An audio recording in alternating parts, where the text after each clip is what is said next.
यानंतर मराठवाड्याचा आढावा घेण्यासाठी संभाजीनगरमध्ये आपण जाऊयात। प्रतिनिधी मोहसिन शेख आपल्या सोबत आहेत। मोहसिन, सकाळच्या टप्प्यामध्ये खरं तर मतदानाची टक्केवारी ही कमी होती, सध्याची काय स्थिती आहे? आकडा वाढलाय का?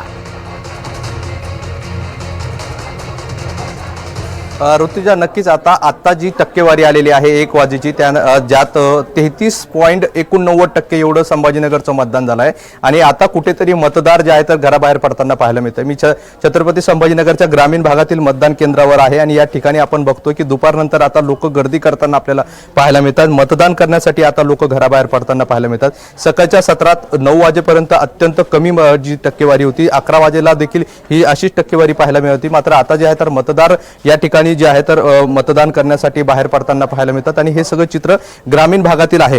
ग्रामीण भागात विचार केला तर सकाळपासून सिल्लोडमध्ये सर्वाधिक म्हणजेच 43.85% एवढं मतदान झालेलं आहे आणि सर्वाधिक कमी मतदान हे जे आहे तर आपल्याला या गंगापूर विधानसभा मतदारसंघात पाहायला मिळतोय, कारण या ठिकाणी आतापर्यंत 28.99% एवढंच मतदान झालेलं आहे। त्यामुळे ही चिंतेची बाब समजली जाते। मात्र आता कुठेतरी 11 वाजेनंतर मात्र जिल्ह्यातील एकूण आकडेवारीचा विचार केला तर आता मतदानाचा टक्का जो आहे तर वाढताना पाहायला मिळतोय। लोक आता घराबाहेर पडतात।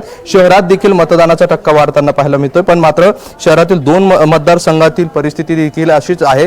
जर आपण बघितलं तर औरंगाबाद मध्य मतदारसंघात 29 आणि पश्चिम मध्ये फक्त 28% मतदान झालेलं आहे। मात्र पूर्वमध्ये जर विचार केला तर 33% मतदान झालेलं आहे। त्यामुळे शहरात जे आहे तर मतदानाची टक्केवारी जी आहे तर पूर्व मतदारसंघ सोडला तर कमी असल्याचं आपल्याला पाहायला मिळतंय। मात्र आता ग्रामीण भागात मात्र मतदार घराबाहेर पडताना पाहायला मिळतोय आणि आता 1 वाजेची जी टक्केवारी आहे ती वाढलेली आपल्याला दिसून येत आहे। ऋतुजा, निश्चित त्यामुळे काहीशी समाधानकारक स्थिती आहे असं म्हणावं लागेल। राहुल आणि मोहसिन, धन्यवाद सविस्तर माहितीबद्दल।